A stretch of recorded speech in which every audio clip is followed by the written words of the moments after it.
My niece called me a slur she learned from her dad, who thinks I'm not a real man for doing housework. I demanded an apology, they refused, so I stopped babysitting. Now my family is upset I'm not manning up over being called a faggot.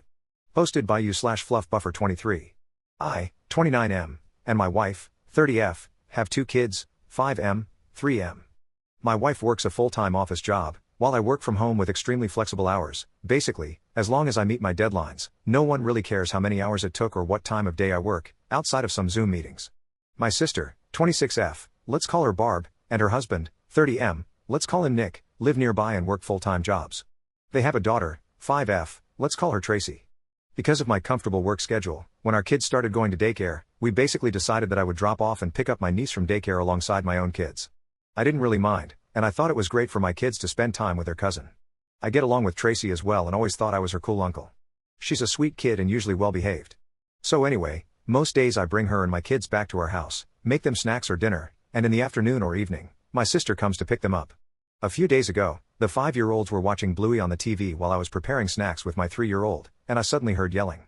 I rushed over to see what was happening, and my son was yelling at Tracy, "My dad's not a girl," while my niece yelled back, he's a faggot. That's like a girl. The word is different in my language, but the meaning holds, as does the distinction between using it versus simply addressing a gay person. I was kind of in shock at first, but I turned off the TV and sat her down to explain that this is a very bad word and we shouldn't call people that. I also explained that, regardless, I'm not a girl.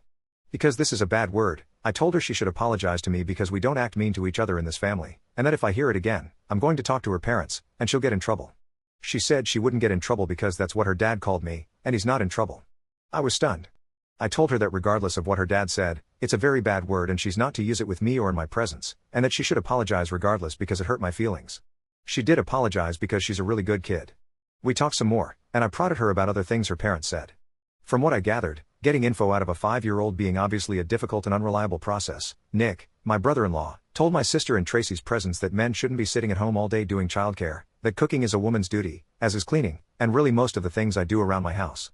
He said I'm a girl. I interpret this as not really a man, because I do housework and my wife earns more money than I do.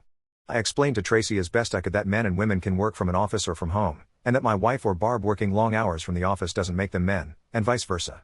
I didn't dwell on it with her since it's not really her fault. I didn't immediately bring it up with my sister because I figured it would be a difficult conversation, and I didn't want to have it in front of the kids. I also wanted to talk it out with my wife first. I talked to my wife that evening, and she seemed really upset as well. I told her that I think I should demand an apology from Nick and my sister, and she agreed. I called my sister and told her what happened. She said that it's just a word and I'm blowing it out of proportion, and obviously Nick doesn't dislike me. I said I don't care whether he does or doesn't dislike me, he is talking crap about me behind my back to my niece and to her, and she is apparently very chill about this rather than standing up for me. She said that's how Nick is, and I should stop being a drama queen. I told her to screw off, and if that's how she felt, she could pick up her own child from daycare, and I hung up. I know it was really short notice and rude, but I really felt like I was being disrespected by people I've done so much for over the years, and they are my family. My wife said she understood and that I shouldn't back down until I at least get a proper apology. The next 2 days were a weekend, and there was no daycare. I assumed there would be calls or texts from Barb, but there was nothing. In fact, the suspicious lack of messages or calls made me think she didn't take my words seriously, which actually made me angrier. The calls did come when it was time to pick up Tracy for daycare, and I, obviously, didn't come. I dropped my own kids off and didn't even answer for a while. I know it was petty, but I had been stewing for 2 days and figured letting Barb stew for a few hours seemed really appropriate and felt really good. Around noon, when she called again, I did pick up.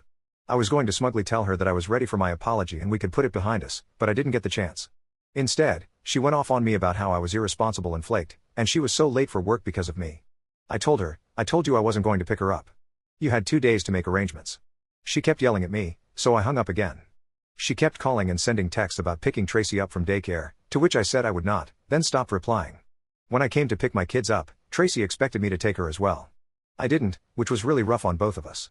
I know it's not her fault, she's 5, and she suddenly doesn't get to come over to our place to play and have snacks, but at the same time, I didn't want to just let this thing go.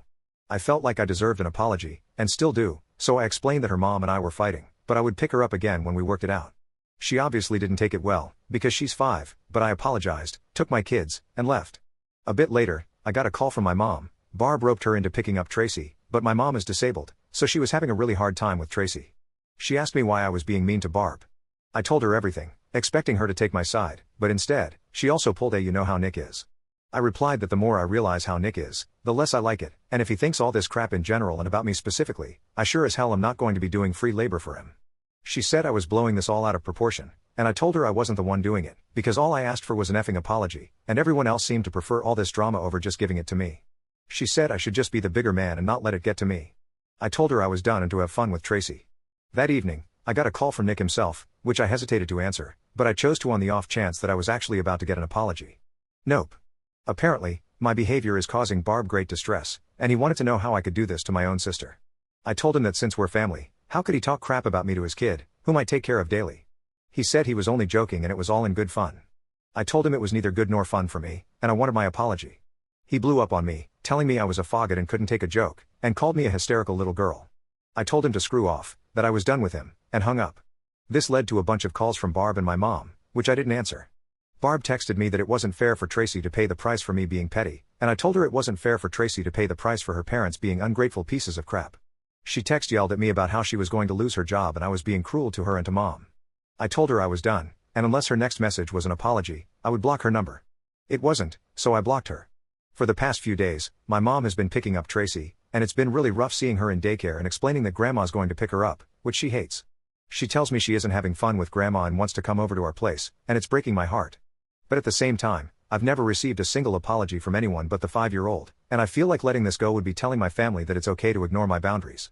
At the same time, I love my niece, and I don't want to traumatize her or have her resent me. She is a good kid, and none of this is her fault. What do I do? Edit. Holy crap, you guys. The post has barely been up for 4 hours, and I'm already so grateful for all your support and advice. The idea of Nick actually wanting Barb to quit her job is not something I had considered, but now I think it might actually have some merit, and it makes me very worried for her. At the same time, I can't really do much until she at least acknowledges that that's just how Nick is, so stop overreacting isn't going to fly with me. I also assume it's only a matter of time before my mom is no longer an option. She's already struggling, so I hope I get a chance to talk to Barb about it, ideally because she sees my point of view, but I'll settle for her being desperate. I don't know what sort of childcare they'll be able to afford. They took out a large mortgage on a house they can barely afford. I will also make sure to emphasize to Tracy that I love her and none of this is her fault. Thank you all. Update 1 day later. Alright, so I posted this yesterday and was genuinely overwhelmed by the comments, advice, and support. I'd like to thank everyone for it and feel this warrants an update. Just to clarify a few things. My dad died from a heart attack 2 years ago, which came as no surprise because he smoked a lot and lived a pretty unhealthy life. It wasn't his first heart attack either. He was a great grandpa and a great dad, right up to the end. But his death left my mom alone, and she doesn't work. My mom has multiple sclerosis, which is mostly steady but slowly gets worse over time and flares up occasionally. It's made worse by stress, which my mom is dealing with now. A flare-up often means she doesn't quite get back to the level she was at before, so we mostly try to keep her stress-free. My dad had life insurance, so her house is paid off, and she has a little money.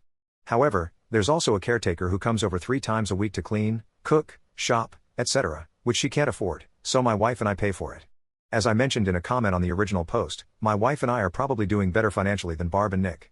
They have a fancy house and fancy cars, but they also have a mortgage and loans. The great response I got made me think about all this again. I thought about how I could stand my ground without giving up on Tracy altogether and realized there was no perfect solution. I had to settle on something. I took the day off work because I just needed to process and deal with everything. One comment on the original post really got to me, about how someone in Tracy's place would feel, and I just can't do that to her now. I know this isn't the update some of you wanted, but I just can't. I love her like she's one of my own, and my kids do as well. It's not her fault.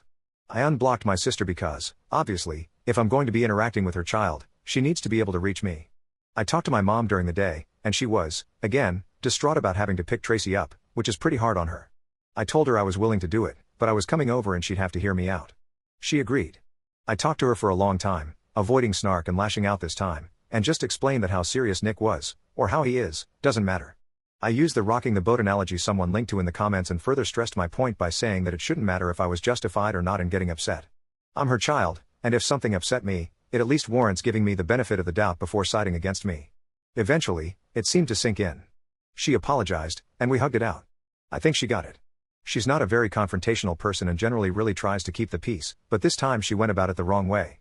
I'm not saying I'm not mad, but she's my mom, and she apologized. I explained to her that she shouldn't be covering for me because that means I have no leg to stand on when confronting Nick and Barb. She was receptive to this. I texted my sister that we needed to talk, and I dropped Tracy off at their place tonight, to which I got a stoic thumbs up. I picked Tracy up from daycare today, and she was overjoyed. She was actually a little possessive of me, staying by my side all afternoon instead of running off to play. It was cute but also made me feel bad because that's the impact of me not picking her up. I explained to her as best I could that she's not in trouble. I'm not angry with her, but I am angry with her parents and we need to work that out. I promised to do my best not to stop picking her up again, which made her really happy. I dropped her off in the evening, and once she was in bed, I sat down to talk with Barb and Nick. I told them flat out that Mom wasn't going to be covering for them anymore, and if they didn't let me finish what I had to say, I'd get up and leave, and they could find new arrangements for Tracy. I didn't mean it, but they didn't need to know that. They weren't happy, but they were willing to listen, so that's progress, or at least the threat worked. I explained that this was the situation now. I don't need them to mean their apology, but I sure as hell was going to need one. This was about principle now. I've spent years taking care of their child, and if they wanted to be pricks, I wasn't going to do it for free. So this is how it goes now. 1. I am no longer going to be dropping her off in the mornings until further notice. There was no excuse for the way Nick acted, and it needs to have some lasting impact. 2. I'm no longer going to be paying for family outings and vacations. It's a man's job to support his family, so good luck with that. The exception is Tracy, she is always welcome. 3. If I hear any more BS being talked about me behind my back, I'm going to start charging them for my services. My plan was to dangle the thing they want, childcare.